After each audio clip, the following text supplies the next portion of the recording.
up, everybody? My name is Reece, and I'm my boy Bobby Ray'Shad, the guy, and I'd like to welcome you to this beautiful episode of the RollingStoners Sporstscast. Man, hell, they been here before. What's good, man? Oh, you always got to do the intro. It's Ray'Shad, the guy, back with you. We gonna give you a good show. We got some special shit for you today. Well, I wouldn't say special shit, but we got some shit for you. Yeah. And first, I guess we'll talk about my home team. We got a little sportscast for you. So my home team, the Panthers, they a little hell this year. They some shit for real. I mean, we're only a quarter through the season. That's just it. I mean, in the year we went 12-4. We were in the same boat, except then the defense turned it around. Cam Newton turned it around. Steve Smith at the time turned it around. Yes, but we can't let the season get away from us. And the way we've been playing, I don't think we've ever looked that bad the way we looked up against Atlanta. Yeah, we have. I mean, you were talking about a team. I think they went 1-15 at one point in the franchise. I know we didn't look that bad because Matt Ryan and Julio broke records, NFL records. I mean, it was pretty bad. So that's never been done. Remember Haruki Nakamura? No. Yeah, remember that? But you heard what I just said, right? We typically don't play them that well in Atlanta. Yards, 300 receiving yards. First time to ever do that. Ever. As a franchise? Cause I'm pretty sure. That's the first tandem quarterback-receiver to ever throw for 5 and catch for 3. Ever.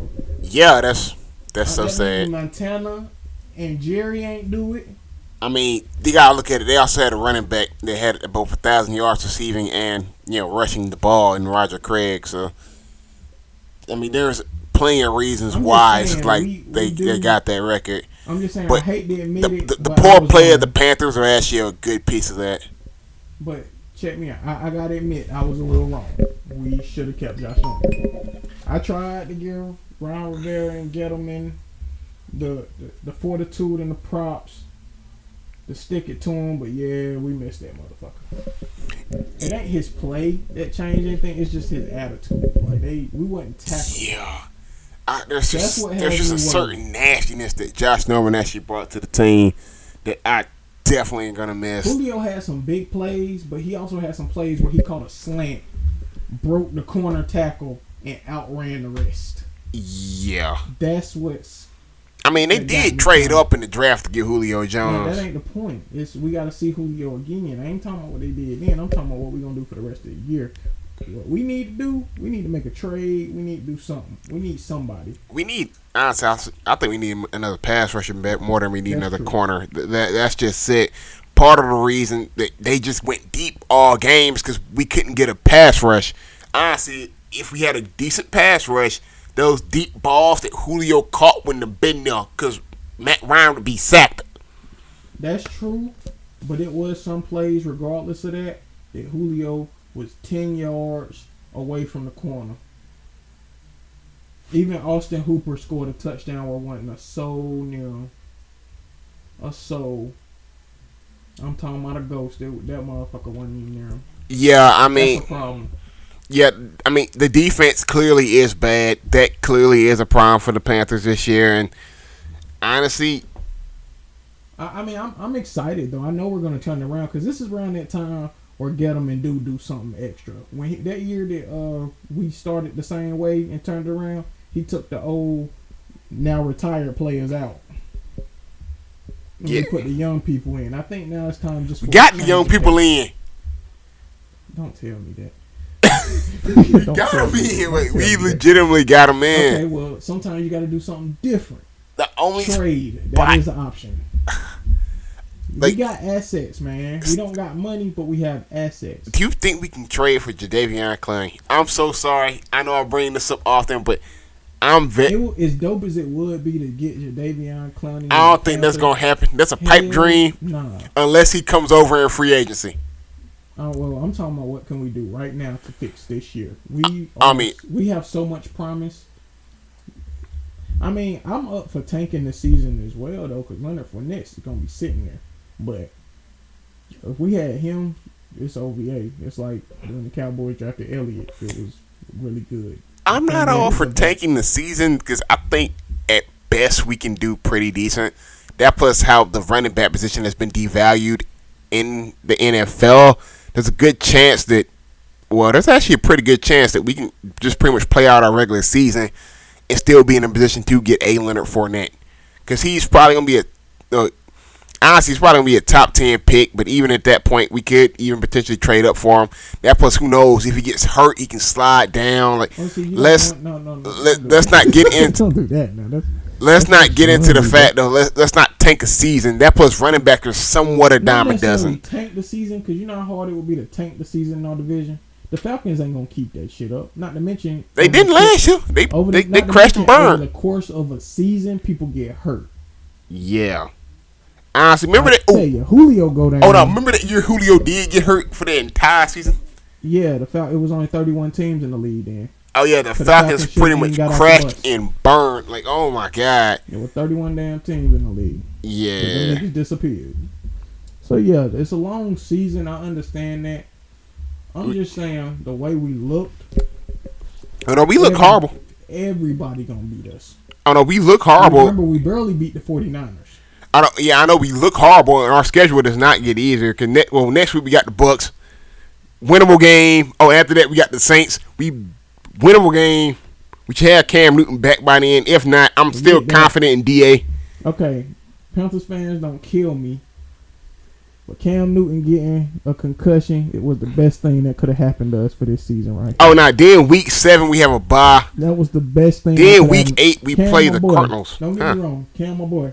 But when he got that concussion, I was like, boy, you needed that. You done took a lot of hits this year. You need a week to kind of take a little break, sit down, let DA, who has established himself as one of the best backups in the league, come get us a win. Honestly, if we play our cards right, if we simply just win the rest of our divisional games, we would actually probably win our division. I hate to be that guy. Like, we're so early in the season, we really can. I think our biggest test is going to be Arizona. Arizona, they look like us, but worse. Yeah, I know, but they getting beat with Pro Bowlers at corner. That's a shame. Yeah. Nah, they kind of. I don't know what's happening. Like, it's like the two teams that were supposed to be doing. Honestly, supposed to. Boy, a lot of people pick the Cardinals to go to the Super Bowl. I don't know. A lot of people pick the Cardinals to go to the Super Bowl. A lot of people picked us to go too. But nobody really. They just not playing right. Like, we're literally missing Jonathan Stewart. Like, that's. I don't know what people don't realize. He might not be the flashiest and best back, but that dude carries the load for us. He just always hurt. He glass man. Yeah, I mean, he has had some injury problems. Special. So once we get him back, our season will get better by itself. Just because we're a running team, we need a formidable running back, which he is, to carry the load. But he's hurt right now, and Artis Payne, I need him to step it up a little bit. I was expecting a little bit more out of him. He do churn his legs, but boy, our run game has looked pitiful. Yeah, some of that also can do somewhat with our offensive line, the state our offensive line is in. I mean, are you saying they regressed? To some degree, you also got Michael Orr still is injured, and he still was a pretty good run blocking tackle. Michael Orr, in which Cam got towed the hell up. Not all of them. Nah, he didn't get touched in the 49er game. Man. Only time he actually got hit was when he actually started running. Game, dude, they're the worst team in the league. They beat the Rams by I don't know how. I mean, of course, they were probably going to beat the Rams. But I'm what I'm saying. The 49ers game don't count. We got to look at the games that count. Our schedule after these next 2 weeks is going to get rough. We need this momentum. Honestly, not that rough. Seahawks. That's really just about it. And the Cardinals. And if you want to call the Rams. That plus... We play Oakland. Honestly... Derek Carr looks... That dude... He looks okay, but yeah, I realize this is going to be week 12. They 3-1. If we're hot at that moment, we can probably take them. Who knows? That plus, who knows what injury is going to crop up in that time. Y'all right, this is a couple while away. Like, I'm optimistic for the season. I'm just saying. In Seattle, honestly, that's the game that's so far set in stone as a Sunday night game. So, like, everything you're saying, yeah, we project it to happen and we hope it happen. But honestly and realistically, the season could slip away from us at 1-3. Yeah, who We're knows? only a quarter into it, and a lot of teams have turned it around. Like, Being realistic, it could slip away from us. That puts, like, we keep mentioning injury to other teams. That can actually continue to happen to us. Yes. We can almost be not healthy the entire year. Like, what I'm trying to get the discussion on is what the hell can we do to turn it around? Ron Rivera just ain't gonna go in there Monday morning or this morning. He ain't going there this morning and say he had to do something. We had to make some alterations somewhere. And I'm expecting in the next couple of days that I see trade alerts somewhere. Who are you expecting to be traded? Honestly, you want me to be honest here? Ben-A? No, you can't trade a corner. You got to trade something that you have abundance in. Kurt Coleman? No, we don't have a bunch of safeties. We got to trade D-tackle. This is what you drafted one for? Who did we draft at D-tackle? Vernon Butler. He's hurt right now. Yeah, he is hurt. This is what we brought. We also brought Paul Solai in the offseason. Okay, we so brought Kyle Love back. Who shout out to Kyle Love. He got a sack. Oh, so you're expecting us to trade out the KK All-Star. Honestly, KK, we could probably almost make a move for with KK and honestly a second round pick. We could probably get Jadeveon Clowney. You would want to trade Kawan Short for Jadeveon. I mean, nah, Jadeveon a hurt ass nigga. Is a hurt. That ain't even what you look at. Is a hurt ass. I'm so sorry. Versus potential. And hell no. No, that was his coming off that bad knee surgery, but. No, I still think Jadeveon is going to be great, but you never. That plus game, they've been trying to make him play linebacker, but he's not a linebacker. He's a DN, hand in the dirt he's such DN. An athlete that he should be able to play linebacker. I don't want to hear that. He a hand in the. He not just being out there on. He out of scheme though. In football, you gotta count in out of scheme. Bro, look at Jadeveon Clowney. This is a 6'6" dude. 270. Ran that 4.4. Check. Ran 270, 4.4 speed. You want to know why I know a player should be able to switch schemes? Julius Peppers. Julius Peppers actually played some linebacker in college and in high school. Man, you cannot sit here and tell me that Jadeveon Clowney is not cut from the same mold and shape, at least, as Julius Peppers.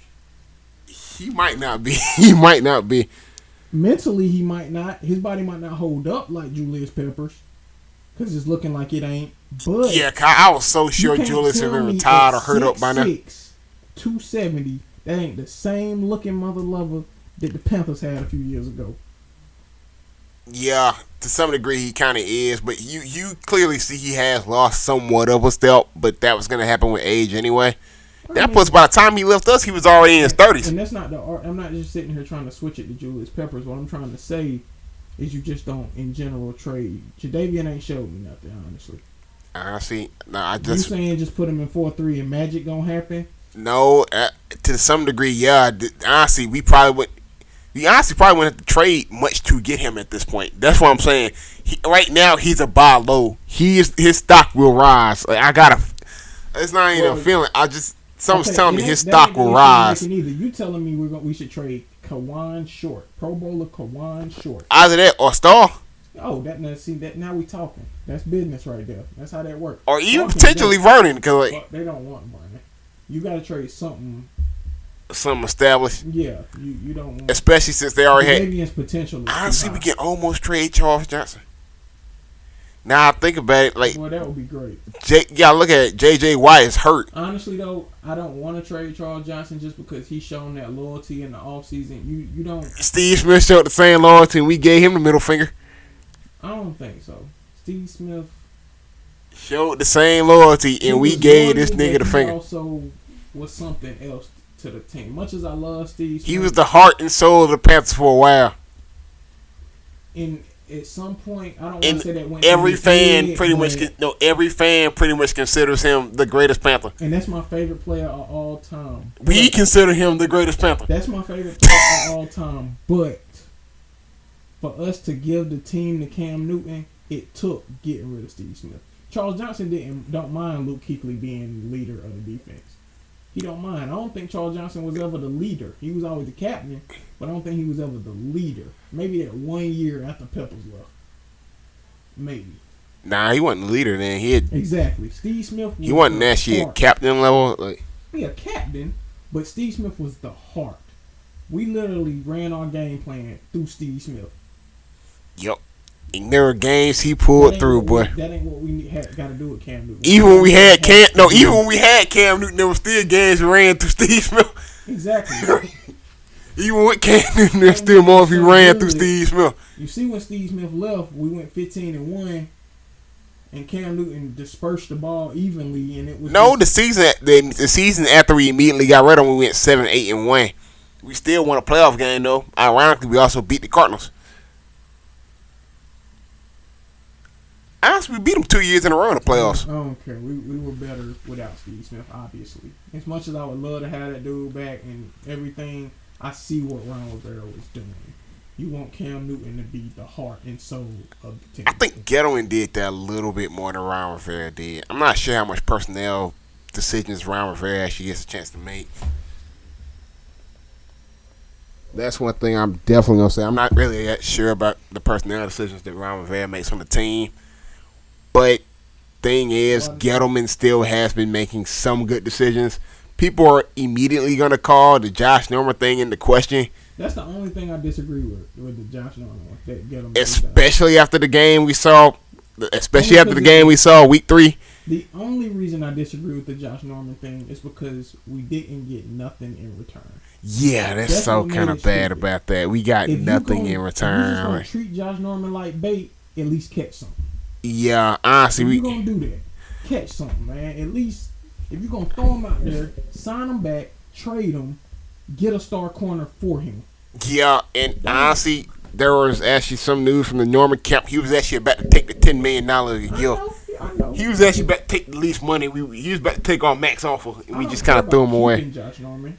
But if you're going to trade, if you're going to let Josh Norman go, don't let him go for nothing. That was just idiotic. And eventually he was probably going to restructure that deal anyway. I mean, I wanted to keep him. He my boy, but it's over and done now. But what they should have did with the situation, if you wanted to get rid of him so bad, trade his ass for Joe Hayden. Why? Joe Hayden is nice. I'ma I feel so bad for Joe Hayden. He toiling away. I picked the corner that I felt was decent enough that the trade probably would have went through. The Browns would have took Josh Norman. They would have took him. Are you sure they would have took Josh Norman? Yes. For Joe Hayden, yes. Yeah. And that would have worked out on both sides. We just need him to be healthy. Joe Hayden can cover anybody in the league. Yeah, he really can. On our defense, that boy would go hell as long as he didn't get hurt. Right now, he just hurt for him, which he played for the Browns, so. Yep, and apparently. I don't know if he really hurt. He might just be, playing. I know, and apparently Joe Hayden is also signed to Jordan Brand. Yeah. So is Thomas Davis. Speaking of Thomas Davis, he's been kind of. Are you kind of worried about him potentially re-injuring that ACL? I mean. And I know he had a hamstring problem during the game, but that I just try hamstrings to think about it because you kind of got to treat him how he looks at it. Yeah. Like, you can't just say, Thomas Davis been hurt. Oh, yeah, he is a tough SOB. So he going to get hurt again. I don't like saying that about players. Like, yeah. Because if you're out there and he know his knee was fucked up, but you can't play like that. Yeah. You can't. And therefore, I'm not even going to speak that on him. I'm going to just say he's healthy. He just had a quad injury. Yeah, I know, but the thing about that is, I thought it was a hamstring and stuff like that. Typically, hamstring, quad. No, hamstring injuries sometimes don't go away super easily. They can be a nagging thing. It's something he can re-injure during the season. So honestly, I think it's something we should keep a pin on and keep a watch on. And honestly, you might look at me crazy about this. Some injuries are good. Everything in this world has some good to it and some bad. Okay. Some injuries are good. You want him to be fresh. We just glad it's a hamstring injury. Now he get a little rest while he heals up. True that. And as long as you have a formidable backup, I'm confident in AJ Klein. Yeah, as long as the production is around the same, you're not missing anything. AJ Klein held up pretty good when Luke Kuechly went down. AJ Klein's a great player. You know how many times somebody done got hurt and a new player was established, Tom Brady? Oh, excuse me. And so far, Dak Prescott. Exactly. And Tony Romo. I could have got your honestly replacement. Sometimes injury can be beneficial. For a team, yeah, because there are always going to be some people waiting to get their shot. When Luke Kuechly got hurt a few years ago and AJ stepped in, AJ caused the fumble against that the 49ers. wasn't a few years ago. That was last season. Gee, thanks. But when that happened, I'm sorry, you saying this stuff like it's sometimes like years in the past, bro. It was like, okay, well, I'm glad you corrected me, Biggs. I'm glad. Thank you. As I was saying, when it happened, AJ came in and saved the day. He caused the fumble, and we won the game. It's injuries can sometimes be helpful because you never know what you're putting in. So we need to try to put in some of these young DNs, and hopefully they want to go out there and feed Arthur their damn Moats. family. Honestly, like I'm somewhat disappointed in Coney Ely so far. I kind of thought he'd be a little bit better than this. I ain't gonna lie, I knew this shit was gonna happen. I knew it, just cause it happens like that every year. Honestly, We talking about the Super Bowl. our pass rush does this shit every. Go on and off. But that's the thing. We had the issue last year. That's why we traded for Jared Allen. He gave us 2 sacks and did nothing else the rest We of the didn't season. have a pass rush last year. So what makes them think you're not going to do anything but draft a rookie D tackle in which we already have 17 D tackles? So you're going to draft a rookie D tackle, not Kevin Dodd. You take a rookie D tackle. In the vein of Muhammad Wilkerson, apparently. But I like Vernon Butler, but it's just I don't think he's not out there enough because we already have D tackles. I mean, yeah, he kind of has to find a spot in his We're rotation. thinking just giving Charles Johnson a new contract is going to revamp his career. We didn't give him a lot of money anyway. It don't matter. We expecting him to. He really back to veterans minimum. He just wants to be a Panther. He drank the Kool-Aid. We always need guys like him. You know, every franchise needs guys like that. Guys who come in, who can have that kind of come in and be company guys. Like I'm not saying that at all. But we don't have a pass rush. It's not him. Keep him on the team. But we need something. I in the offseason, I feel like we went back as far as everything. So I feel like the GM, Dave Gettleman, and Ron Bear kind of put them in the position that they're in right now. I was still excited for us because I'm looking at. Okay, I understand. Like, you kind of look. Well, this is still a fan's perspective. You want to see the flashy move, and you feel if you don't see it, there has to be some type of regression. Not that it has to be. I'm literally looking at the facts. Last year we had a problem rushing the quarterback. We did. Is that not honest? We traded for Jared Allen. Yep. Sent a 6th-round pick for Jared Allen because we didn't have pass rush. Yeah. We didn't do anything but draft a D tackle from Louisiana Tech. Honestly, we probably would have ended up getting some DNs if we not had to get 3 corners. One of which is not even on the team, but on the practice squad. At the 25th pick, I'm not saying Kevin Dodd would have solved our problems, but at the 25th pick, we did not take a DN, whether it had been him or any other DN. Was he even available in that time? Yeah, we passed on him. I don't even remember that. Look it up. We passed on Kevin Dodd from Clemson. Did I just knew. Hold on, I might be mistaken. I'm gonna look it up. did he already go above that? Hold on, I'm gonna look it up because my God. I don't want to be wrong, but. I don't even remember that being an option. 1 second. Sorry, guys. I just want to make sure I ain't telling y'all no bullshit. You know. Yeah, you really do. Because I don't want to scroll through the comments and get fact checked. Kevin Dodd drafted by the Titans with the number 33rd pick. We picked 25. He was drafted in the 2nd round. I ain't no fool. We some fools for not taking an end, at least. I'm not saying just him. It was other ends in the draft. We didn't even take an end, but we knew that was a weakness. Are you sure that, hey. What Charles Johnson would you expecting to go out there? I love Charles Johnson. That's my boy. I love him. But being realistic. He's always been a fairly good run stopper. I'm talking about sacks. What have we been talking about the whole time? It was the issue. Edge rush. Sacks. Getting sacks. Getting around the edge to the quarterback. Yeah. That's been our issue. Matt Ryan could have called his wife and asked her who should he throw it to during the game if he wanted to. That's how much time he had. Yeah, Blaine Gabbert had too much time. Sam Bradford had way too much time.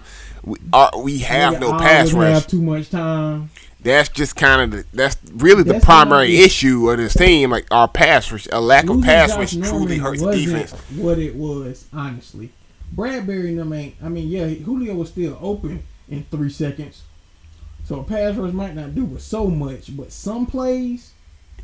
I mean, with a good pass rush, he might not even necessarily see Julio. Well, Julio's probably his first one. Then again, scratch that. Julio is probably the first read. No, but still, that's a good point. With just the quarterback being under duress at all, like Matt Ryan literally, and every quarterback we played this year, with the exception of Blaine Gabbert. No, Blaine Gabbert had a lot of time too. Watch that game; he had a lot of time. Only time we really been getting pressure this entire season and when we blitzed. I'm sitting here. I think Thomas Davis leads our team in sacks right now. Yes, I was alluding to that. Thomas Davis is our leader in sacks. That would be cool. Issue for the defense. Our defense is predicated. That would be cool if we ran a 34. If we had an outside linebacker lead us in sacks, that'd be somewhat expected. But this is not cool. Our defense is predicated on pressure and having a weak secondary. We have not, and we didn't do nothing to change that in the offseason. That's why I'm looking at it. That's why even Skip, I'm not mad at Skip for his comments he made on the Panthers and saying they're done. Because honestly, realistically, taking my fan bodies out, this season could slip away. It's happened. Yeah. And that plus, I mean, depending on how superstitious you are, but history says a lot of teams that lose the Super Bowl don't necessarily bounce back. Not immediately. Honestly, it's only been like one team in recent years to do it. Yeah. In the last 20, yeah, one damn team to do that shit. And the Seahawks, I guess you can count them. They went back after a year. Yeah, and honestly, the worst case, I think the best case scenario in that losing Super Bowl is the Buffalo Bills, but no one wants to be the Bills. Yeah, man. I did not expect to talk about the Panthers for 27 fucking minutes. But yeah, you might not want to time stamp that one. But anyway, yeah, but he is kind of right about this. Like the Panther cast of the Rolling Stoners is just it's elongated, but I hope we gave y'all a lot of good shit. It's not really elongated. This is honestly about right for what you got to talk about for this season. We were supposed to talk about basketball, but the Panthers been fucking up, so there's a lot of fuck up to talk about. Yeah. That plus, we're only in training camp. I think the first preseason game is technically tonight, which is October 3rd here, while during the time of this recording, by the way. So the Hornets will actually even be playing the Dallas Mavericks right now in Greensboro, believe it or not, in Greensboro, North Carolina. I ain't gonna lie, though. It ain't even no point in talking about basketball. I can tell you who's gonna win. Oh yeah, we all know who it is. We're gonna see Cleveland and Golden State again. I hope y'all ready. I'm calling it now. In best case scenario for the Hornets is that at the hard fought game, come down, lace up Nikes, and start balling. Either there, Michael Jordan hit a time warp in the sides play for the Hornets. Honestly, if that happened, we could probably win. Who knows? Or or Steph Curry, since he want to come home so damn bad. Well, no, click his damn heels. It's not necessarily he wants to come home so bad. I think it's just clearly it's probably been floated around his camp, that idea. And honestly, that would be the dopest shit ever. That we had Kemba and Steph Curry. Okay, let's come to the break. There's also a rumored trade for a guy named Greg Monroe, who honestly, if we actually make that trade, would actually free up cap space for the very next season. Greg Monroe would be on. You just heard me say that, right? Trading for Greg Monroe would free up cap space for us to sign a Steph Curry and maybe somebody else. Dude, I hope Jordan. I hope you listening, man. I hope you listening, because you know you will fuck some shit up. You and Rich Cho come draft time. I hope you listening. Because Kemba's still on a fairly low deal, especially for what the cap is now. Have to sign him to a long-term deal. Yeah. Eventually, I think in like the next 2 or 3 years. Oh, okay. Well. Yeah, he had signed the $48 million contract. People said we overpaid him, but if you look at what he's giving us now, and honestly, really what what he's giving us now and what the cap is, dude, that's a steal. We're kind of benefiting off a lot of contracts like that right now. We're going to call it a show. Yeah. Rich Cho, I hope you was listening, you and Mike. Panthers, get your shit together. And we'll be good. Y'all have a good night. Yeah.